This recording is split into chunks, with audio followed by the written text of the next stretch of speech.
जितने भी हमारे पार्टी के प्रवक्ता हैं, अलग अलग दिनों में अलग अलग हमारे सम्मानित प्रवक्तागण आप लोगों को उस जिले से संबंधित विकास योजनाओं की जानकारी देते रहे हैं, उस पर विमर्श करते रहे हैं।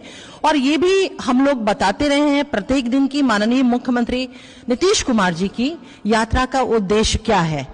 मुख्यमंत्री जी की यात्रा का जो उद्देश्य है कि जो जिले में चल रही विभिन्न विभागों की योजनाएं हैं, उन योजनाओं की समीक्षा करना, और जो योजनाएं चल रही योजनाओं में अगर उसके निष्पादन में किसी तरह की समस्या आती है या दुश्वारी आती है तो उस पर विमर्श करके उसके समाधान पे विचार करना, विमर्श करना। और साथ ही साथ माननीय मुख्यमंत्री नीतीश कुमार जी लगातार जिन जिलों में वो यात्रा पे होते हैं, शिलान्यास, उद्घाटन विभिन्न योजनाओं का तो होता ही होता है, साथ ही साथ नई योजनाओं की भी घोषणाएं वो करते हैं। तो निसंदेह आज भी हमारे आदरणीय नेता श्री नीतीश कुमार जी सहरसा यात्रा पे रहेंगे, तो योजनाओं के शिलान्यास और उद्घाटन के साथ साथ नई योजनाओं की भी घोषणाएं होंगी। कल हमारे आदरणीय नेता श्री नीतीश कुमार जी अररिया की यात्रा पे थे, उन्होंने 305 करोड़ की योजनाओं की उन्होंने सौगात दी अररिया जिले को, तो सहरसा जिले में भी ये सौगात की घोषणा निश्चित रूप से होगी। देखिए, माननीय मुख्यमंत्री श्री नीतीश कुमार जी को 2005 में बिहार में लोगों का आशीर्वाद मिला और बिहार के लोगों ने उन्हें ये मैंडेट दिया कि बिहार का मुस्तकबिल, बिहार का भविष्य, उनके बच्चों का भविष्य अब उन्हीं के नेतृत्व में महफूज है। और माननीय मुख्यमंत्री नीतीश कुमार जी ने अपने काम के माध्यम से एक ऐसा चिराग जलाया कि जिसकी रोशनी न सिर्फ बिहार में बल्कि उन्होंने देश को रोशन करने का, देश को भी दिशा एक उन्होंने एग्जाम्पल सेट किया है।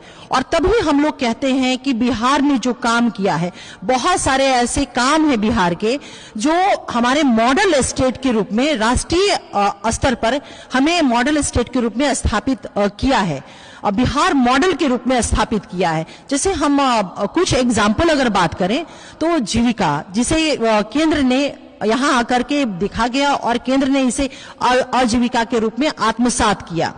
साथ ही साथ जब हम मॉडल स्टेट की बात करते हैं तो महिला सशक्तिकरण की हम बात करें तो ये उचित नहीं होगा।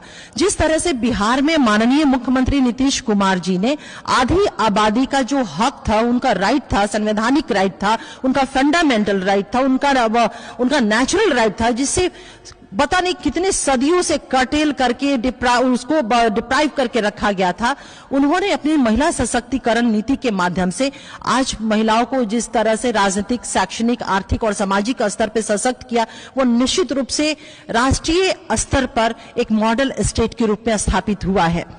हम बात करें नल जल योजना की, हरियाली जल जीवन हरियाली योजना की, ये ऐसे मतलब योजनाएं और कार्यक्रम रहे हैं जिसने मॉडल स्टेट के रूप में बिहार को स्थापित किया है राष्ट्रीय स्तर पर। और यही कारण है कि हमारे आदरणीय नेता को क्लाइमेट लीडर से अवार्डेड किया गया, उन्हें ग्लोबल थिंकर कह करके सम्मानित किया गया, अवार्डेड किया गया है।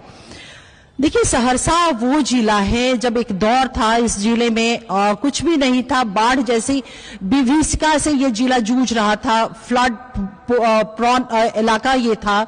साथ ही साथ जिंदगी वहां के लोगों की तंगो तबाह हो जाती थी, कोई सुध लेने वाला नहीं था। तत्कालीन जो सरकार थी, हम लोग थोड़ा सा मैं आपको पीछे ले जाऊं तो आपको निश्चित रूप से ये याद होगा कि जब बाढ़ आया करता था कोसी के कारण, और उसी कोसी को जो एक जमाने में जब हम लोग छात्र जीवन था, पढ़ाई करते थे, तो कोसी को हम लोग कहते थे कि बिहार का शोक है।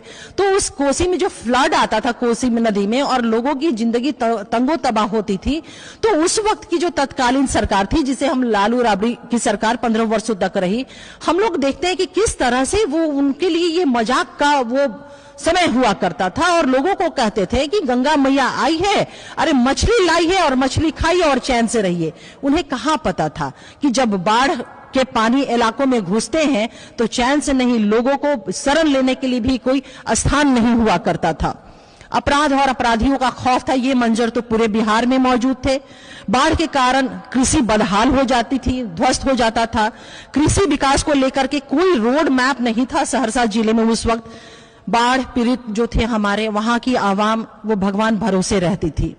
लेकिन आज माननीय मुख्यमंत्री नीतीश कुमार जी ने बिहार के अन्य जिलों के साथ साथ सहरसा जिले का भी सर्वांगीण विकास के लिए काम किया। यही कारण है कि आज जो काम हुए हैं, कार्यक्रम, योजनाएं जो हुई हैं, वहां पे मानव विकास हुआ है। तमाम वर्गों का जो उनके अधिकार है, उनके अधिकार को सुनिश्चित किया गया है विकास की मुख्य धारा से जोड़ते हुए, और साथ ही साथ आधारभूत संरचना को लेकर के कोसी प्रमंडल में तो शानदार काम किए हैं। अगर उन कामों की मैं चर्चा करूंगी तो समय बहुत कम पड़ जाएगा।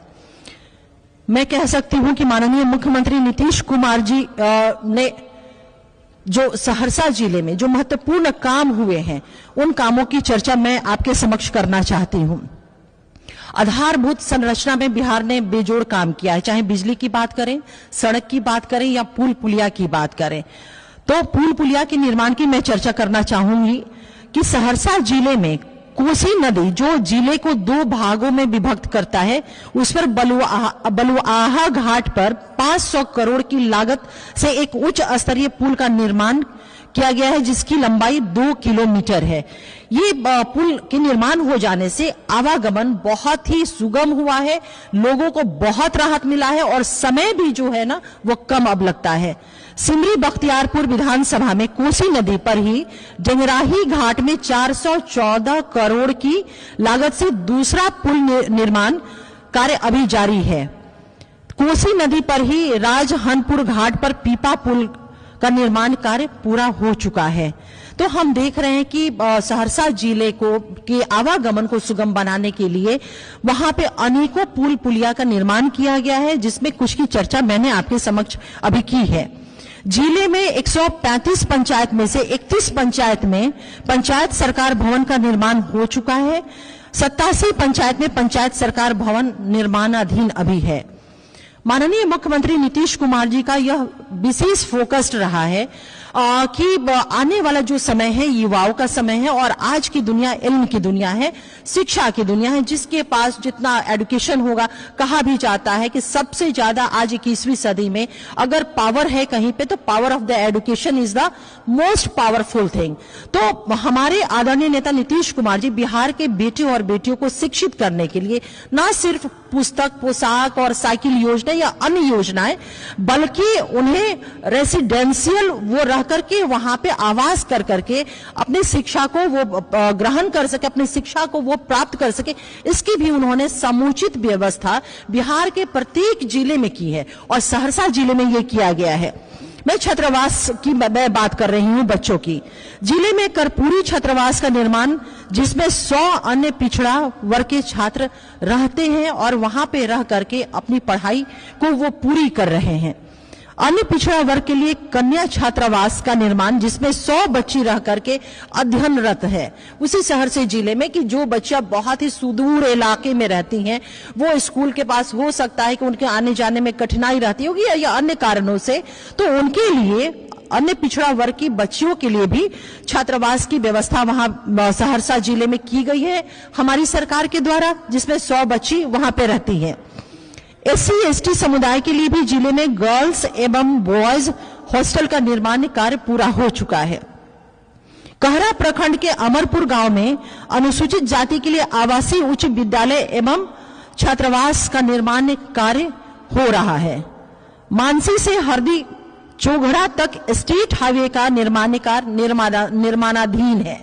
वैसी सड़कें जो एक जिनकी कनेक्टिविटी लंबी थी, कनेक्टिविटी या फिर वहां पे लोगों का आवागमन बहुत था, तो ऐसे बहुत सारे रोड है जिनको स्टेट हाईवे का दर्जा हमारी सरकार ने दिया है।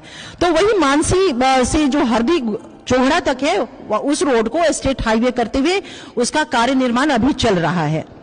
कृषि कॉलेज का भी निर्माण सहरसा जिले में हुआ है।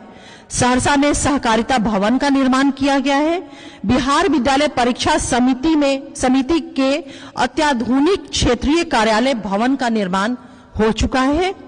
अनुसूचित जाति अनुसूचित जनजाति महिला थाना के भवन का निर्माण, जिले के 6 पुलिस OP को अपग्रेड कर थाना बनाया गया है।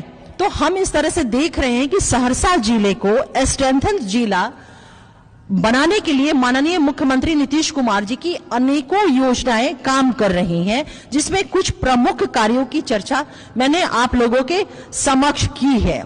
इसके अलावा सहरसा जिला की एक विशेषता जो है वो ये है कि सहरसा जिला का जो इकोनॉमी जो डिपेंड करता है वो बेसिकली फार्मिंग इंडस्ट्री बेस्ड वो इकोनॉमी वहां की है। वहां का मुख्य उत्पादन मक्का, गन्ना, शायद धान और गेहूं, ये सारी चीजें हैं। तो माननीय मुख्यमंत्री नीतीश कुमार जी ने एग्रीकल्चर सेक्टर में भी बहुत काम किया है किसान एवं किसानी को आगे बढ़ाने के लिए, और यही कारण है कि 2005 के पहले जो हमारा एग्रीकल्चर प्रोडक्शन होता था, अगर कंपेयर करें आज की, तो बहुत ज्यादा जो है हमारा एग्रीकल्चर प्रोडक्शन वो बढ़ा हुआ है। तो सहरसा जिले ने भी इस मामले में मखाना की हम बात करें और या फिर हम मक्के की बात करें तो हमारा प्रोडक्शन बहुत ज्यादा बढ़ा है। सहरसा भी बाढ़ प्रोन इलाका है, वो क्षेत्र है। इसके पहले मैंने चर्चा किया कि किस तरह से उपहास उड़ाया जाता था, मजाक किया जाता था बाढ़ को लेकर के, बाढ़ पीड़ितों को लेकर के। लेकिन माननीय मुख्यमंत्री नीतीश कुमार जी, हमें गर्व होता है, हमें फक्र होता है कि हमारे माननीय मुख्यमंत्री नीतीश कुमार जी इतने संवेदनशील इंडिविजुअल में, पर्सनल कैपेसिटी में बहुत ही संवेदनशील हमारे नेता, हमारे मुख्यमंत्री जी हैं, जो सारी चीजों को उन्होंने समझा। और हमारा यही कारण है कि जल संसाधन विभाग, मैं कहूं कि वहां की बाढ़ को लेकर के जो एक नियंत्रण किया गया, बाढ़ जो एक तबाही फैलाता था, तबाही लाता था, उसको लेकर के जो कंट्रोल हमारी सरकार ने किया, नदी तटबंध बना करके उसका निर्माण करके, अनेकों सिंचाई परियोजनाओं का निर्माण करके, या फिर जल संचय कार्यक्रम को लेकर के, ये सारे बहुत सारे काम हुए जहां पे हमने बाढ़ हालांकि वो प्राकृतिक आपदा है, प्राकृतिक आपदा को हम उसके प्रभाव को मिनिमाइज कर सकते हैं। तो ये पूरी कोशिश हमारी सरकार के द्वारा माननीय मुख्यमंत्री नीतीश कुमार जी ने की है। देखिए, एक चीज तो मैं ये जरूर कहूंगी कि जनता दल यूनाइटेड एक हम सभी जानते हैं कि पॉलिटिकल पार्टी है, और हर पॉलिटिकल पार्टियों का जो उद्देश्य होता है, मकसद होता है, मैक्सिमम एमएलए, मैक्सिमम एमपी को हम जिता करके लाए ताकि सत्ता हमारे साथ रहे। तो निश्चित रूप से हम भी एक पॉलिटिकल पार्टी हैं, तो हमारा एक उद्देश्य तो ये है ही। लेकिन देश में बिहार प्रदेश जनता दल यूनाइटेड या हमारे आदरणीय नेता श्री नीतीश कुमार जी एक ऐसे व्यक्ति है, और ये एक ऐसी पार्टी है जो सिर्फ ना विकास के लिए राजनीति, बल्कि समाज की बुराइयों को, समाज के जो ड्रॉबैक्स हैं, उनको भी खत्म करने के लिए अनेकों कार्यक्रम, अनेकों प्रोग्राम्स चलाए गए हैं। जैसे मैं कह दूं कि डॉरी के खिलाफ में कार्यक्रम चले हैं, फीमेल फिफ्टिसाइड के खिलाफ में कार्यक्रम चले हैं, चाइल्ड मैरिज के खिलाफ में हम लोगों ने, हमारी पार्टी ने, हमारे आदरणीय नेता ने मुहिम चलाया है, और शराबबंदी को लेकर के तो वैश्विक स्तर पे बिहार और हमारी जो नीति रही है वो एक वैश्विक स्तर पे विमर्श का विषय बना है।